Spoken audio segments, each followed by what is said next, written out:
주신 하나님 말씀은 구약성경 민수기 25장 1절에서 9절까지 말씀이 되겠습니다. 구약성경 238쪽입니다. 민수기 25장 1절에서 9절까지 말씀을 오늘 이 시간 우리에게 주신 하나님 말씀으로 믿고 제가 봉독하겠습니다. 이스라엘이 시딤에 머물러 있더니 그 백성이 모압 여자들과 음행하기를 시작하니라.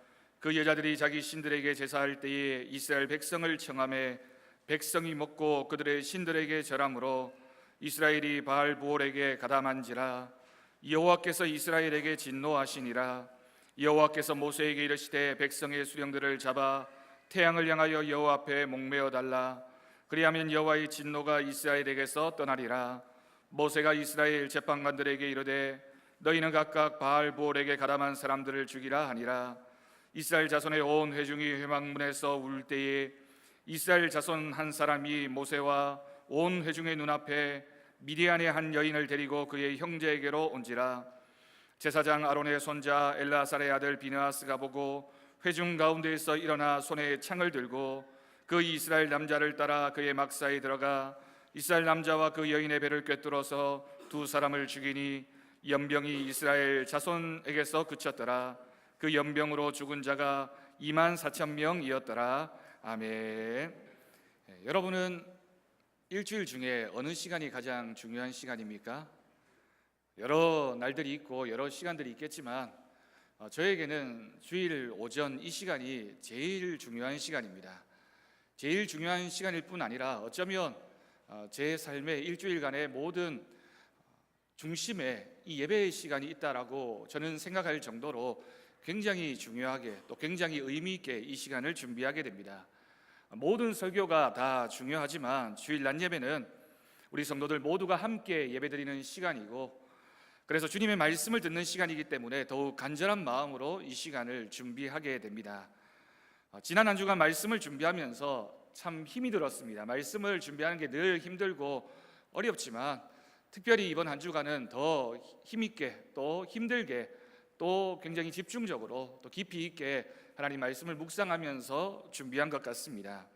우리 성도들에게 한 주간 동안 그리고 정말 지금의 우리의 신앙에 가장 중요한 말씀이 무엇일까? 하나님께서 우리에게 어떤 음성을 들려주시기를 원하시는가에 대한 깊이 있는 고민과 또한 그 고민에 대한 해답을 찾기 위해서 기도했습니다. 한 주간 주일 낮 예배 말씀을 준비하는 것만으로도 참 때로는 오랜 시간이 걸리기도 하고 때로는 힘들다라는 생각이 들 때도 있지만 또 한편으로는 우리 성도들에게 귀한 하나님의 말씀을 전할 수 있다는 것이 기쁨이 되고 또 용기가 되고 소망이 되기도 하기 때문에 이 시간이 저에게는 굉장히 중요하고 또 기쁜 마음으로 이 강단에 서게 되는 시간입니다. 요즘 새벽기도 때 우리가 민수기 말씀을 함께 묵상하고 있습니다. 목회자에게도 출애굽기 이후에 레위기나 민수기나 신명기 말씀들은 참 난해하기도 하고 또 적용하기도 어려운 말씀들이 이 본문들에 이어지는 말씀들입니다. 그래서 제가 화요일 아침에 진행하는 라디오 큐티 시간에도 이런 본문을 접하게 되면 준비하는 데 더 오랜 시간이 걸리게 되고 어떻게 적용해야 될까라는 고민들도 더 많이 하게 됩니다. 그런데 제가 민수기 말씀을 묵상하면 묵상할수록 참 하나님이 주시는 말씀의 깊이가 이 말씀 가운데 있구나, 이 말씀이 참 하나님의 말씀이구나라는 고백을 하게 됩니다. 새벽 기도에 나오시거나 매일 큐티를 시작하면서 이 민수기 말씀을 읽어 나가고 계신 분들은 제가 어떤 의미로 이 말씀을 하고 있는지를 잘 이해할 수 있으리라고 믿습니다. 오늘 설교의 제목도 하나님께서 이 한 주간 저에게 주신 말씀이기도 하고 우리 사랑하는 성도들에게 주시는 말씀으로 우리가 이 말씀을 함께 묵상하면서 아멘으로 응답하는 귀한 시간이 되어지기를 간절히 바랍니다. 여러분 고생 좋아하십니까?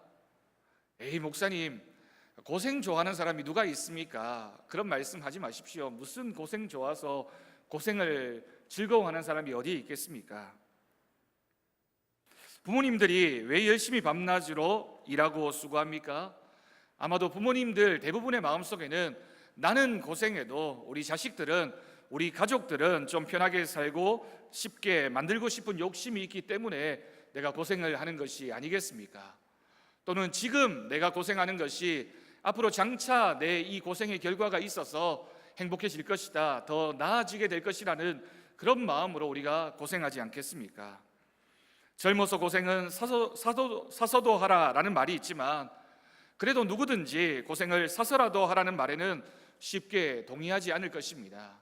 다른 사람에게는 적용되는 말일런지 몰라도 나는 그래도 고생은 피하고 싶고, 고생을 사서라도 한다는 말은 별로 그렇게 달가워 듣고 싶은 말이 아닐 것입니다. 목회를 하면서 많은 고생들을 하게 됩니다. 목회자의 길이 본래 고생하는 길이라지만, 그래도 어떡하든지 고생하는 것만큼은 가능하다면 피하고 싶은 게 솔직한 마음입니다. 저희 부모님도 매일 새벽절을 위해서 기도하십니다. 그러면서 아마 기도 중 상당 부분이 목회를 하는 아들을 위한 것이겠죠. 그리고 우리 아들을 고생하지 않도록 기도하고 계시지 않을까라고 저는 생각합니다. 설마 저희 부모님이 제가 목회자니까 죽을 때까지 고생하라고 기도하고 계시진 않으시겠죠. 아마도 자녀들을 위한 우리 부모님들의 기도의 내용, 또 우리 가족들을 향해서, 또 우리가 서로를 바라보면서 어떡하든지 그 고생은 면하고 그 고생은 사라지기를 원하는 것이 우리들의 마음이라고 생각합니다. 제가 어렸을 때 목회자들이 고생하는 모습을 많이 보면서 자랐습니다. 저도 장로님의 아들이었기 때문에 장로님들의 시각으로 목회자를 바라보면서 때로는 목회자가 참 힘들게 목회하는구나 라는 생각들을 많이 했습니다. 교회 안의 갈등으로 성도들과의 관계에서 또 교회를 지키고 힘들어하고 고생하시는 모습을 보고 저는 젊었을 때 절대로 나는 커서 목회자가 되지 말아야 되겠다라고 생각을 했습니다. 그런데 여기 서서 설교하고 있는 걸 보면 뭔가 큰 사건이나 뭔가 큰 사연이 있었겠죠. 목회를 시작하면서 각오는 했습니다마는 목회하는 것이 참 만만치 않은 고생이구나 하는 것을 느낄 때가 있습니다. 고생 끝에 낙이 온다는 말이 있지만 언제 나에게는 낙이 올까를 늘 기다렸습니다. 힘이 들 때마다, 어려울 때마다 사람은 누구나 이 고비만 지나면, 이때만 지나면 나아지겠지라고 생각하고 용기를 내지만 사실 삶은 그렇게 만만치 않아서 늘 고생이 반복되어지고 비슷하게 진행되는 것 같습니다. 제가 제 얘기를 하는 것 같지만 사실은 우리 모두의 고민이기도 합니다.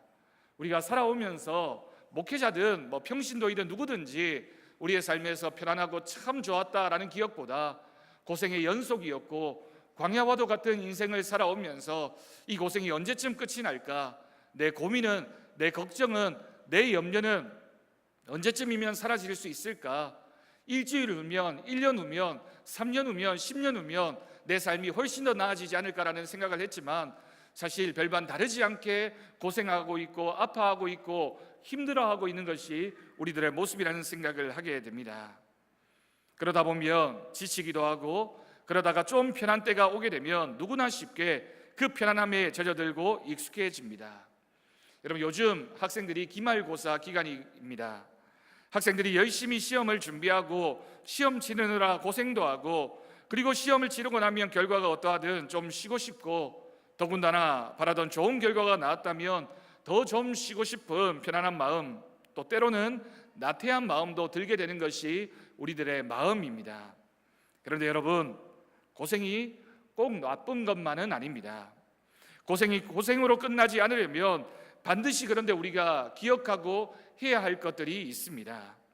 세상 일도 그렇지만 영적인 부분에 있어서, 신앙에 있어서도 고생이 고생으로 끝나지 않도록 반드시 우리가 점검하고 챙겨야 할 부분이 있다라는 사실입니다.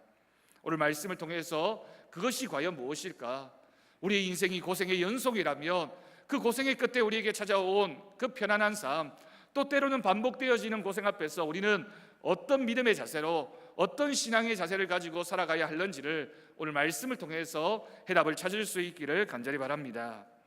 여러분, 오늘 말씀은 그런 이스라엘 백성들의 형편과 그 상황에서의 마음을 다루고 있는 본문입니다. 40년 광야 생활의 고생을 경험한 이스라엘 백성들의 이야기가, 그 결론 부분에 이르른 그 이스라엘의 이야기가 오늘 본문에 기록되어져 있습니다. 오늘 말씀을 통해서 하나님께서 우리에게 들려주시는 귀한 말씀의 은혜를 함께 나눌 수 있고 들을 수 있기를 간절히 바랍니다. 여러분 중에 자전거를 배워본 경험이 있으시겠죠. 아마 자전거를 잘 타든 타지 못하든 한 번쯤은 자전거를 배워본 경험이 있으실 겁니다. 그런데 자전거가 넘어지지 않으려면 우리가 어떻게 해야 합니까? 끊임없이 페달을 밟아야 하고 조금이라도 앞으로 나아가야지만 그 자전거가 넘어지지 않습니다. 이제 잘 달려왔으니까 이제 됐겠지라고 페달 멈추는 것을 멈추게 되면 대부분의 경우에 넘어지거나 아니면 다치게 되는 것이 자전거를 배울 때 우리가 경험하게 되는 그런 모습입니다. 그런데 여러분, 자전거만 그런 것이 아니라 신앙도 마찬가지입니다. 아마도 교회를 다니신 지 얼마 안 된 분들도, 신앙생활을 오래 하신 분들도 이 부분은 꼭 기억할 수 있기를 바랍니다. 신앙은 멈추지 말고 자라가야 합니다. 다시 말해서 신앙은 그냥 머물러 있는 것이 아니라 끊임없이 내 신앙의 발걸음을 떼고 옮겨야지만, 움직여야지만 우리의 신앙이 죽지 않고 살아있을 수 있다는 말입니다. 신앙이 정체되는 순간의 유혹의 물결은 걷잡을 수 없이 들이닥쳐옵니다. 그냥 멈춰 서는 정도가 아니라 그때 바로 우리의 신앙이 무너지고 흔들리는 위기가 찾아오게 된다라는 말씀입니다. 오늘 말씀을 보면 이스라엘 백성이 가나안 땅을 목전에 두고 시딤이란 곳에 머물러 있게 됩니다. 여러분, 이 시딤이라는 곳이 굉장히 중요한 지명입니다. 시딤이라는 이 지명은 원래 나무 이름과 똑같은 이름의 뜻을 가지고 있습니다. 우리가 시딤나무라고 하는 조각목으로 번역되어진 그 성경의 성전을 건축할 때 사용되어졌던 그 나무의 이름이기도 한 지역이 바로 이 시딤입니다. 그런데 이 시딤이라는 곳은 요단 동쪽에 약 12km 지점의 모압 땅입니다. 가나안 땅의 입구이라고 할 수 있는 여리고성을, 요단강을 가운데 두고 마주보고 있는 지역이 이 시딤이라고 하는 지역입니다. 여기서 요단강을 건너기만 하면 바로 요단강, 다시 말해서 요단강을 건너게 되면 가나안 땅에 다다르게 되는, 요단강을 건너기 위해서는 바로 목전에 두고 있는 가장 중요한 지역이 바로 이 시딤이라는 지역입니다. 여러분, 제가 조금 전에 이 가나안 땅까지, 이 시딤 땅까지의 거리가 12km 정도 된다고 말씀드렸습니다. 12km 정도라면 우리 교회에서 직선거리로 건천 정도까지 거리가 한 12km 정도 되는 거리입니다. 리로 환산한다면 한 30리 정도 되는 거리가 12km가 되는 거죠. 여러분, 40년 광야 생활을 한 것에 비하면 이스라엘 백성들에게는 정말 이제 얼마 남지 않은 것입니다. 12km라면 정말 몇 시간만 걸으면 그 요단강을 건너서 가나안 땅에 들어갈 수 있는, 눈에 빤히 보이는 그 지역, 그곳에 이 이스라엘 백성들이 머물러 있게 되었습니다. 그런데 그 거리에서 이스라엘 백성들이 시딤에 머물러 있다가 큰 유혹의 늪에 빠지게 됩니다. 가나안을 향한 행진만 멈춘 것이 아니라 신앙마저 멈추어 버렸을 때 이스라엘 가운데 큰 위기가 닥쳐왔다라는 사실을 오늘 본문에서는 기록하고 있습니다. 여러분, 기억하십시오. 신앙이 나태해지면 삶이 타락하는 것은 순식간에 우리에게 찾아오게 됩니다. 이스라엘 백성이 약속의 땅 가나안에서 멀지 않은 요단 동편 시딤에 머물러 있었습니다.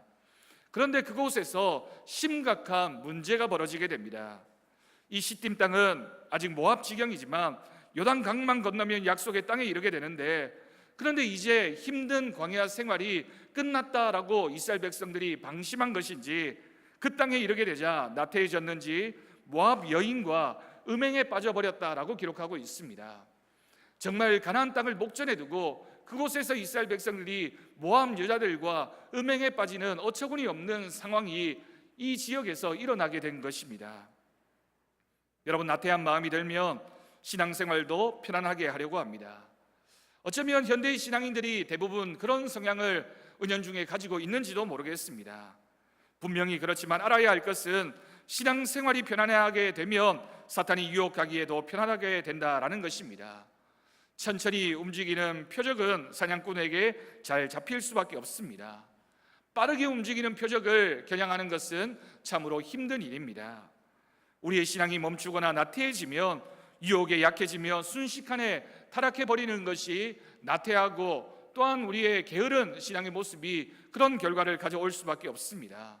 그러므로 우리는 믿음 안에서 부지런히 자라가야 하고 부지런히 움직여야 하는 것이 신앙인들에게 요구되어지는 신앙의 태도입니다. 우리는 모두 영적인 하나님의 자녀들이고 주님 오실 때까지 믿음이 자라가야 하는 사람들입니다.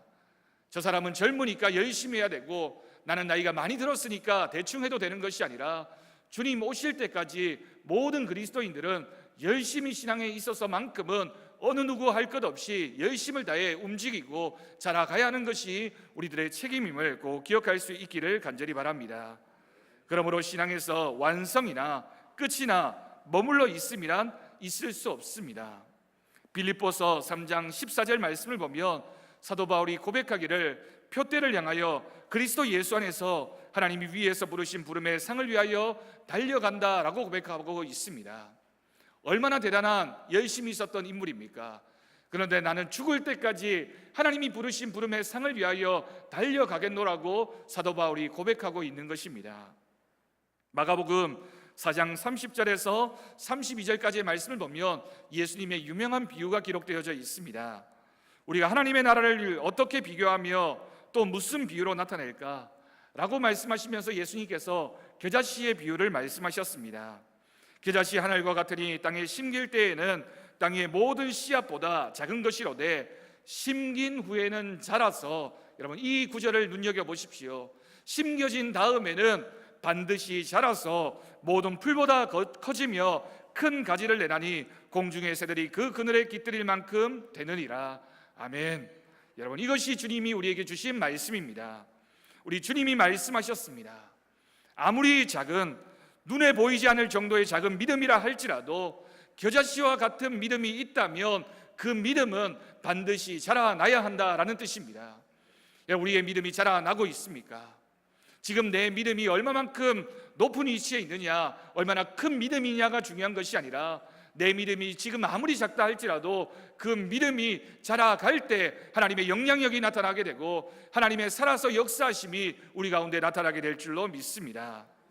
더운 여름이니까 내 주위의 삶에 큰 문제가 없는 것 같으니 가만히 있고 싶으십니까?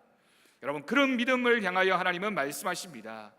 잠언 6장 9절에서 11절까지의 말씀을 보면 게으른 자여 내가 어느 때까지 누워 있겠느냐, 내가 어느 때에 잠이 깨어 일어나겠느냐, 좀 더 자자, 좀 더 졸자, 손을 모으고 좀 더 누워 있자 하면 내 빈궁이 강도같이 오며 내 곰핍이 군사같이 이르게 될 것이라고 경고하고 있습니다. 여러분 신앙생활에 있어서 우리가 좀 더 졸자, 좀 더 자자, 좀 더 누워있자, 좀 더 편하자라고 생각하는 그 순간에 우리에게 도둑과도 같은 사탄의 유혹이 우리에게 찾아오게 되고 이 시딤 땅에서 이스라엘 백성들이 경험하였던 하나님 앞에서의 큰 범죄의 모습이 우리 가운데 나타날 수 있음을 늘 경계하는 우리 모두가 되어지기를 간절히 바랍니다. 자라나지 않는 믿음, 자라지 않는 믿음은 죽은 믿음이라는 사실을 우리 마음속에 꼭 새길 수 있기를 바랍니다. 실생활에서도 나태함이 문제이지만 영적인 나태함은 더 심각한 문제를 일으키게 됩니다. 영적인 나태가 무서운 것은 영적인 타락을 가져오기 때문입니다. 여러분 오늘 말씀을 보면 2절과 3절 말씀에서 이스라엘 백성들이 모압 여인들과 음행에 빠졌을 뿐만 아니라 그것으로 그친 것이 아니라 그들은 모압 사람들이 섬기는 바알 신과 영적 음행에 빠졌습니다. 시딤에 오래 머물러 있으면서 여호와만이 참 하나님이라는 인식이 희미해졌던 것 같습니다. 하나님께서 이스라엘 백성들을 광야에서 훈련시키면서 가장 중요하게 이스라엘 백성들에게 강조하셨던 것이 나는 너희의 하나님이 될 것이고 너희는 나의 백성이 될 것이니 너희는 하나님만 섬기라는 것이 십계명의 첫 번째 말씀이고 이스라엘 백성들을 향한 하나님의 뜻이었습니다. 그런데 이스라엘 백성들이 가나안 땅을 목전에 둔 이 시딤 땅에 이르러서 하나님이 아니라 바알을 섬기는 어처구니 없는 연약한 그 모습을 하나님의 범죄함을 드러내고 있는 것입니다. 여러분 바알이라는 신은 참 무서운 신입니다. 무섭다는 것은 바알이 실제한다거나 힘이 있다는 뜻이 아니라 우리의 가장 약한 부분을 교묘하게 유혹하고 있기 때문에 무섭다는 것입니다. 바알이라는 이름의 뜻은 주인과 남편과 소유라는 뜻을 가지고 있습니다. 그런데 이 이름의 뜻 가운데 바알이라는 신이 어떤 신인지를 우리에게 잘 보여주고 있습니다. 하나님이 주인이어야 할 이스라엘 백성에게 바알이 주인이 되어지는 것이 바알이 우리에게 가져다주는 무서운 모습입니다. 남편이라는 의미 속에는 성적인 타락을 포함하고 있는 의미입니다. 또한 소유라는 뜻 속에 인간이 물질에 얼마나 약한지를 보여주고 있는 그런 탐심으로 유혹하는 신입니다. 명예와 성적인 부분과 물질을 관장하는 신이 이 바알이기 때문에 인간이 가장 유혹에 빠지기 쉬운 그 부분을 바알이 우리에게 보여주면서 하나님 아닌 바알을 섬기라고 우리에게 요구하고 있으며, 그렇게 유혹하고 있는 것이 바알이라는 신이었고, 이스라엘 백성들이 그 바알이라는 신의 유혹에 빠져서 허덕이고 있습니다. 생각해 보십시오. 40년 이스라엘 백성들 광야 생활을 하면서 농사의 풍요를 관장하고 다산을 통해 번성을 주며 전쟁에서 이기게 하는 신이란 바알이 얼마나 동경의 대상이었겠습니까? 가나안 땅에 들어가서 살게 되면 이제 농사를 지어야 되고, 농업의 신이고 다산의 신인 바알이라는 신을 만나게 될 텐데, 하나님은 엄격하게 그 신을 멀리하라고 하셨는데 이스라엘 백성들이 그 유혹에 빠져버린 것입니다. 여러분, 신앙의 유혹은 우리에게 어려움을 통해서 찾아오지 않습니다. 신앙의 유혹은 우리에게 질병이라는 이름으로 찾아오지 않습니다. 신앙의 유혹은 우리에게 고난이라는 이름으로 찾아오는 것이 아니라 우리에게 성공이나 성취라는 이름으로 찾아오고 물량이나 숫자의 힘으로 우리를 유혹하게 됩니다. 저는 고백합니다. 우리 교회가 단순한 숫자의 부흥이 아니라 하나님의 일꾼을 한 사람 한 사람 키워내는, 그래서 숫자의 힘이 아닌 믿음의 힘으로 이 경주 지역을 영적으로 뒤집어 놓는 것이 부흥이라고 고백합니다. 그렇게 되면 자연히 양적인 부흥은 찾아오게 되어져 있습니다. 가장 먼저는 우리가 그런 성공의 신화에 빠져들지 않고 하나님을 향한 목적인 분명히 자리 잡아야 합니다. 여러분, 여름 성경학교를 준비하고 있는 교회 학교도 마찬가지입니다. 여름 성경학교와 여름 수련회 몇 명이 오느냐에 집착하지 마십시오. 그것보다 더 중요한 것은 이 여름 캠프에 참여한 아이들이 한 사람 한 사람 믿음으로 하나님 앞에 바로 서는 것입니다. 그것이 선생님들의 책임입니다. 그러니 더욱 세심하게 아이들을 지켜보고 24시간 아이들과 함께 하면서 그들의 영적인 필요를 채워야 합니다. 우리가 제공하는 간식이나 프로그램이 그 아이들을 변화시키는 것이 아니라 우리 선생님들의 기도와 함께하는 마음, 그리고 그들을 간절히 사모하는 마음이 우리 아이들의 믿음을 바로 세워줄 줄로 믿습니다. 하나님은 그렇게 역사하시는 분이십니다. 하나님은 눈에 보이는 모습으로 역사하시는 분이 아니시라 우리가 기도하는 것, 우리가 간절히 사모하는 그 마음으로 아이들 앞에 서게 될 때 그 모습을 통하여 하나님은 역사하여 주실 줄로 믿습니다. 저도 청년부 수련회에 가면 청년들과 함께 잡니다. 당연히 집에서 자는 것보다 불편하고 제가 거기에 있다고 무슨 큰 영향력을 미치는 것은 아니지만, 목사가 거기에 있는 것만으로 청년들에게 영적인 영향력을 미치는 것이며 우리가 왜 이곳에 와 있는지를 우리 청년들에게 가르쳐주는 모습입니다. 청년들이 어리기 때문에 제가 지키고 있는 것이 아니라 영적인 아버지, 어머니가 있어야 그들을 지킬 수 있기 때문입니다.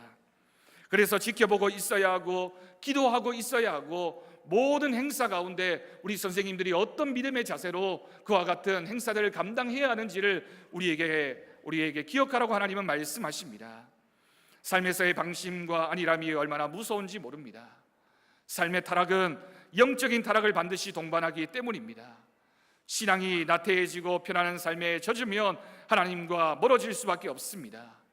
예배의 감격이 희미해지고 말씀과 기도가 줄어들게 되고, 하나님이 아니라 교회가 아니라 믿음이 아니라 세상과 더 가까워지게 되는 것이 우리가 방심했을 때 나타나는 모습입니다.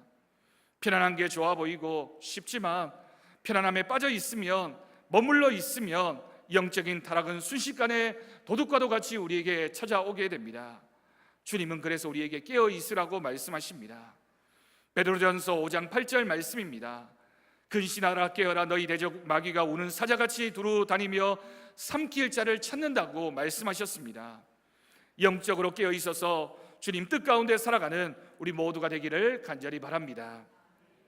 사랑하는 성도 여러분, 신앙이 나태해지면 유혹이 얼마나 더 대범하게 우리에게 찾아오는지 모릅니다.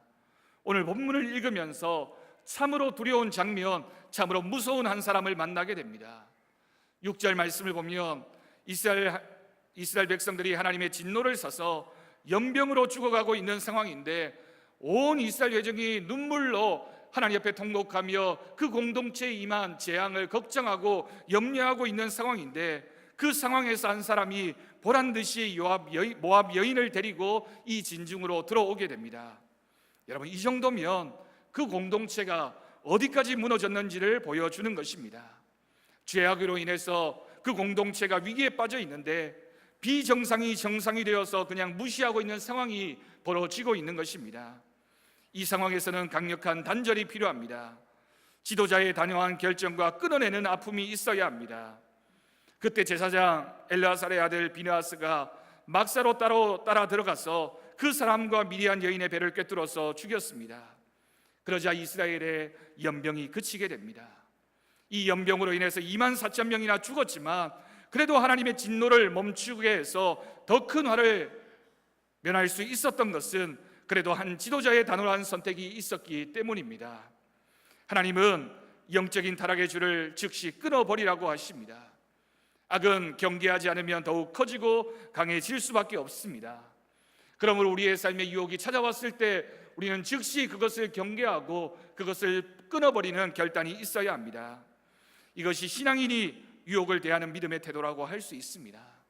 때로는 아픔과 상처가 있더라도 공동체를 지키기 위해서는 단호한 선택과 결정을 해야 되는 것이 우리들의 모습입니다. 삶이 풍족하고 편안해질수록 신앙이 나태해지는 경향이 있습니다. 그러면 시딤의 이스라엘에서처럼 유혹에 빠져서 타락에 이를 수밖에 없는 것이 우리의 연약한 믿음이라는 사실을 우리 모두가 꼭 경계할 수 있기를 바랍니다. 여러분, 요즘 좀 편안하십니까? 우리 가정도 우리 교회도 이제는 좀 괜찮아졌다고 마음이 드십니까? 아니, 지금도 여전히 어려움을 겪고 계신 분도 계실 겁니다. 그런데 여러분, 우리가 잊지 말아야 할 한 가지 분명한 사실이 있습니다. 성도는 순례자입니다. 순례자이기 때문에 목적지가 있다는 뜻이고 이곳이 영원히 우리가 살 곳이 아니라는 뜻이며, 그래서 끊임없이 움직여서 주님이 우리에게 목적지라고 말씀하시는 그곳까지 끊임없이 걸어가야 하는 것이 성도의 모습입니다. 순례자가 길을 가다가 좀 편한 곳, 살기 좋은 곳, 이제 좀 괜찮네 하고 주저앉아 버리면 결국 그 사람은 그 순례자의 삶을 포기해버리는 것입니다. 이 세상이 좋을 때가 어디에 있겠습니까? 이 세상이 좋아지는 순간에 우리의 믿음은 끝장나 버리는 것입니다. 늘 깨어 있어야 하고 주님 오시는 그날까지 열심히 그 길을 걸어가는 저와 여러분의 모습이 되어지기를 간절히 바랍니다. 7월과 8월은 여러분 현수막에 걸려있는 것처럼 우리 교회에 있어서 수련회의 달입니다. 왜 우리가 수련회를 하고 훈련을 받습니까? 그렇게 하지 않으면 잠들어 버리고 나태해져 버리고 머무르게 되기 때문입니다. 9월에는 우리 교회에서 부흥회도 있습니다. 좋은 강사 목사님 모시고 부흥회를 한다는 생각에 저는 얼마나 흥분이 벌써부터 되는지 모릅니다. 여러분, 어떤 의미에서 수련과 훈련은 고생하는 것입니다. 그런데 그 고생에 유익이 있는 것은 그 고생을 통하여 하나님이 우리에게 주시는 은혜가 분명히 있을 줄로 믿습니다. 그런데 이 중요한 수련회 때에 나는 뭐 훈련 받기 싫은데 뭐 굳이 수련회 가야 하나, 부흥회 해야 하나고 고생 많이 했으니 좀 편할 때도 됐지, 꼭 그래야 믿음인가, 그렇게 별나게 살아야 하나, 작작 좀 해라, 뭐 이런 생각이라면 오늘 본문에 기록되어진 이 시딤 땅에 머물러 있는 이스라엘 백성들의 그 생각과 그 마음과 형편과 별반 다르지 않는 우리들의 모습이라는 하나님의 경고의 음성을 들을 수 있기를 간절히 바랍니다. 여러분, 믿음의 결정으로 주님의 길을 찾아가는 우리 모두가 되기를 간절히 바랍니다. 지금은 편안한 때, 또한 괜찮은 때가 아니라 준비해야 하는 때이며 깨어 기도해야 하는 때입니다. 우리가 잠들어 있으면 누가 우리 가정을 위해서, 우리 교회를 위해서 기도할 수 있겠습니까? 우리가 멀찌감치 서서 바라만 보고 있는데 누가 우리 가정에 와서 우리 가정을 지켜줄 수 있으며 우리 교회를 지키는 하나님 앞에 신실한 일꾼이 되어질 수 있겠습니까? 우리가 결단하면 하나님께서 우리보다 앞장서 먼저 가실 줄로 믿습니다. 하나님이 우리의 인도자가 되어주시고 우리의 보호자가 되어주실 줄로 믿습니다. 우리 모든 성도들이 이 여름을 지나면서 모든 수련회와 부흥회를 통하여 다시 한번 영적인 용사로 거듭나는 귀한 은혜가 있기를 간절히 바랍니다. 우리 교회 학교에도 이번 주 청년부 수련회를 시작으로 해서 각 교회 학교 부서들마다 수련회를 감당하게 될 테고, 또한 우리 모든 성도들도 함께 8월달이 되면 수련회에 참여하고 9월에는 또 부흥회에 참여해서 이 모든 시간들을 우리가 함께 경험하고 훈련받으면서 하나님이 키워가시는 믿음의 용사로, 하나님의 기둥 같은 일꾼으로 이 교회를 위하여 훈련받고 쓰임받는 저와 여러분의 삶이 되어지기를 간절히 축원합니다. 기도하겠습니다. 하나님 아버지, 감사합니다. 오늘도 우리에게 우리 주님은 물으십니다. 왜 머물러 있냐고 물으십니다. 왜 그 자리에 가만히 앉아 있냐고 물으시고, 지금이 왜 좋다고 말하면서 지금 그 자리에 앉아서 편안하다고, 내가 수고했으니 고생했으니 이제는 좀 쉬어야 되겠다고 말하고 있는지를 우리에게 말씀하고 계십니다. 하나님, 우리의 마음속에 하나님을 향한 뜨거운 열심을 회복시켜 주옵소서. 하나님, 기꺼이 하나님의 일을 감당하며 하나님 앞에 수고하고 애쓰는 우리들의 모습이 하나님 앞에 더 뜨거운 열정으로 불타오르게 하여 주옵소서. 뜨거운 계절, 뜨거운 날씨 가운데 우리의 신앙이 움츠러들고 나약해지는 것이 아니라 더 뜨거운 열심으로 수련의 기간을 잘 이겨나가게 하시고, 하나님 은혜를 사모하는 심령이 되게 하시며 하나님 말씀을 따라 살아가는 우리들의 신앙의 결단이 우리 가운데 나타나게 하여 주옵소서. 감사드리옵고 예수님의 이름으로 기도드립니다. 아멘.